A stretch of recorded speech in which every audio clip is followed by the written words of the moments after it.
नीतीश कुमार की। इसका मतलब है कि नीतीश कुमार के साथ उनका टाई अप था। मुकेश सहनी वाले मैटर पर मामला उलझता हुआ नजर आ रहा है जी। लिस्ट हमारे पास आ गई है, उस लिस्ट के हिसाब से किसको एमएलसी का खिताब दिया जाएगा। नमस्कार, भारत लाइव देख रहे हैं आप और ये रातों रात है। कई खबरों पर चर्चा करेंगे, जिसमें पहली खबर और सबसे प्रमुख खबर है नीतीश कुमार को लेकर। नीतीश कुमार उपेंद्र कुशवाहा यानी अपने भाई का विकल्प खोज रहे हैं। आखिर उनका काम कौन संभालेगा, कौन करेगा, मिला नहीं अभी तक। बाबा, नीतीश कुमार को उपेंद्र कुशवाहा का विकल्प नहीं मिल रहा है या नीतीश खोज नहीं रहे हैं? नीतीश कुमार अभी दूसरे में फेरा में फंसे हुए हैं। नीतीश कुमार उपेंद्र कुशवाहा के जाने से न दुखी हैं न खुश हैं। उनके साथ समस्या ये हो गई है ना कि उनको समझाने वाले लोग जो हैं वो उनको समझा रहे हैं कि उपेंद्र कुशवाहा के जाने और रहने से कोई ज़्यादा अंतर नहीं पड़ना है जी जी। लेकिन इसका अंतर 2024 और 25 के चुनाव में पड़े जी जी। ये बात नीतीश कुमार अच्छी तरह से समझ रहे हैं। आपने देखा होगा कि सदन में नीतीश कुमार जिस तरह से एक्ट कर रहे हैं, उससे आपको क्या लग रहा है कि एक तरफ वो अपनी कुर्सी बचाने का पूरा जुगाड़ लगाए हुए हैं जी, और नीतीश कुमार की कुर्सी नीतीश कुमार बचा सकते हैं, और दूसरा कोई कहे कि हम बचा देंगे, आंकड़ा ले आ देंगे, 122 का खाता पूरा कर देंगे, तो कोई नहीं कर सकता जी जी। वो नीतीश कुमार ही करते हैं और नीतीश कुमार इसके माहिर हैं। अगर माहिर नहीं होते तो 1994 से में जो ऐसे टेबल ठोक करके बोले थे कि बिहार का इस राज्य का मैं मुख्यमंत्री बनूंगा एक दिन, आखिर बने ना जी। और अब तक के सबसे ज्यादा समय तक रहने वाले मुख्यमंत्री हुए जी। इसके साथ साथ जो उनके साथ लोग हैं वो इस बात को समझ रहे हैं कि नीतीश कुमार को बरगलाना आसान नहीं है जी। लेकिन इन सारी बातों को लेकर के नीतीश कुमार जिस मकसद से उपेंद्र कुशवाहा को लेकर के आए थे वो पूरा नहीं हुआ और न लोगों ने होने दिया। क्योंकि अगर उपेंद्र कुशवाहा और नीतीश कुमार एक साथ हो जाते, जब उपेंद्र कुशवाहा उनके साथ से गए हैं तो कहीं ना कहीं कारण वही रहा है कि लोग ये समझने लगे हैं, जो नीतीश कुमार के इर्द गिर्द है वो ये समझने लगे हैं कि अगर लौ और कुछ एक साथ आ गया तो बाकी के लोगों का कोई काम ही नहीं रहेगा जी जी।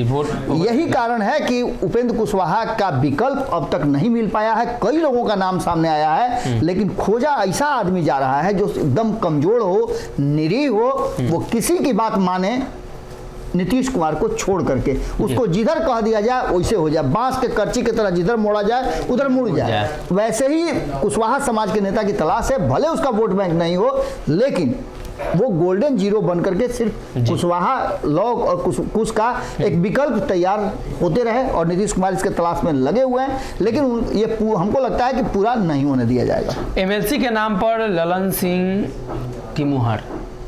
देखिए, सबसे बड़ी बात है कि इधर पिछले कुछ दिनों से आप देख रहे होंगे, 15 दिन से 2-3 चीज़ें चर्चा में थी। एक चर्चा में थी कि उपेंद्र कुशवाहा इस्तीफा देने के बाद अपनी पार्टी बना लिए और अब उनकी जगह पर कौन एमएलसी बनेगा। एक सबसे बड़ा विकल्प ये था, और दूसरा था कि क्या एक ही कुशवाहा जाएंगे, क्योंकि एक कुशवाहा समाज से और नेता थे रामेश्वर महतो जी, उन पर भी गाज गिराने की तैयारी शुरू हो चुकी थी। आपने देखा कि पार्टी में रहते हुए उनसे उपेंद्र कुशवाहा को तो बार बार कर रहे थे कि हम जा रहे हैं उपेंद्र कुशवाहा को समझाने, मनाने कि भाई काहे ऐसा कर रहे हैं, साथ में रहिए, लोग उसको मजबूत रखा जाए जी जी। लेकिन जब नहीं माने तो हम उनके साथ कहाँ हैं। जब तक वो जदयू के बैनर के नीचे थे तब तक हम थे, तो उनके सीट के लिए भी आदमी खोजा जा रहा था, और इसलिए कुशवाहा समाज के नेताओं का एक बड़ा लिस्ट बन गया जो कि एमएलसी बनने के दावेदार हो गए। लेकिन इस नाम में सबसे बड़ी बात यह है कि इस नाम को फाइनल करने की जिम्मेवारी ललन सिंह को मिली है जी। कारण कि अगर ललन सिंह फाइनल करते हैं तो निश्चित रूप से ललन सिंह पर ये आरोप नीतीश कुमार पर नहीं लगेगा कि ललन सिंह ने फलाने को कर दिया, ठिकाने को कर दिया। अरे भाई वो थे, वो कर दिए। नीतीश कुमार जिस तरह से करते हैं कि दोष अपने ऊपर नहीं लगते हैं। हिले रोजी या बहाने मोहब्बत हमारे यहाँ कहा जाता है भोजपुरी में, कि बिना घर से हिले रोजगार नहीं मिलता है, और मौत कोई ना कोई बहाना लेकर के आती है। नीतीश कुमार भी जानते हैं इन चीज़ों को, और यही कारण है कि नीतीश कुमार ने ललन सिंह के हाथ में दे दिया है। इसमें कई नाम हैं, हम नामों का खुलासा आज से कल तक करेंगे कि किसके नाम पर मुहर लगी है। लिस्ट हमारे पास आ गई है, उस लिस्ट के हिसाब से किसको एमएलसी का खिताब दिया जाएगा, राज्यपाल किसको मनोनीत करेंगे, ये बहुत जल्दी आपको पता चलेगा जी। अगली खबर की तरफ बढ़ते हैं, जहां मांझी को मिला सहनी को रोकने का टास्क। सहनी तो अब जा चुके हैं, नीतीश कुमार के खिलाफ बयान दे रहे हैं, सरकार के खिलाफ, सरकार के पुलिस के खिलाफ बयान दे रहे हैं। ये कौन आपसे बोला?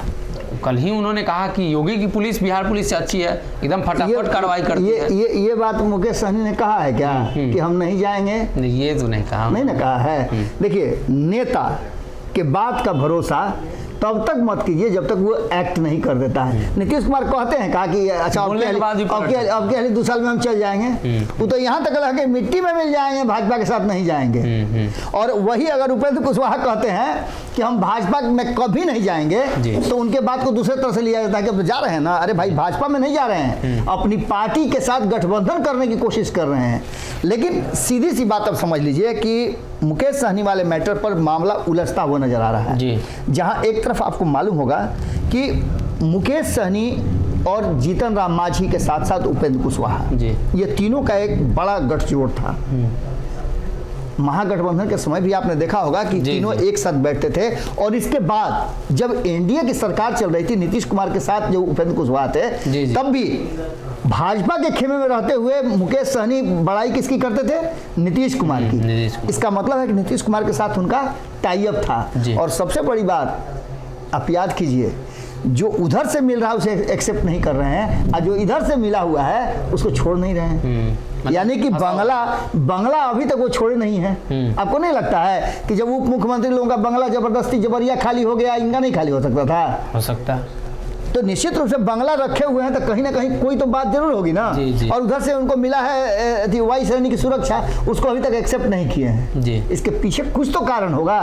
और मुकेश सहनी को मनाने का काम अगर कोई कर सकता है तो वो एक ही शख्स कर सकते हैं, वो है जीतन राम मांझी। क्योंकि अगर जीतन राम मांझी और मुकेश सहनी में साठगांठ नहीं होता, दोनों एक साथ नहीं होते, तो आज मुकेश सहनी की ऐसी स्थिति नहीं होती। क्योंकि राष्ट्रीय जनता दल से तब इनको खूब ऑफर मिल रहा था 2020 में। अब एक नया विकल्प तैयार हो गया है, और इस विकल्प का सीधे तौर पे अब देखने को आपको मिलेगा कि मुकेश सहनी को रोकने के लिए जीतन राम मांझी लग गए हैं। जीतन राम मांझी ने अभी हाल ही में प्रतिज्ञा ली है कि हम कहीं नहीं जाएंगे। अगर जाएंगे तो निश्चित रूप से मुकेश सहनी को मनाने में सफल हुए तो अति सुंदर, अगर नहीं सफल हुए तो हो सकता है मुकेश सहनी इनको मना ले। ये भी तो हो सकता है ना, दोनों तरफ से हो सकता है। लेकिन अभी मामला जो है वो बीच बीच में अटका हुआ, तो कहीं ना कहीं बीच में मामला अटका हुआ है। और उपेंद्र कुशवाहा के जगह पर लगातार वो वैसे व्यक्ति को खोजा जा रहा है जो उस वोट बैंक को मजबूती से नीतीश के पास डिलीवर करा सके। अगर ये वीडियो पसंद आई और वह बिहार के राजनीति और बिहारियत से सरोकार रखेनी तो सब्सक्राइब बटन दबा के चैनल के सब्सक्राइब कर ली। ओजे एगो घंटी बा, ओकरा बटन दबा देला से कुल सटीक और मारक खबर रुआ मुफ्त में मिल जाई। अगर रुआ पत्रकारिता के हमनी के नया प्रयोग में सहयोग कर चाहतानी तो ज्वाइन बटन दबा दी। पेटीएम नंबर नोट कर ली 9386816700। धन्यवाद।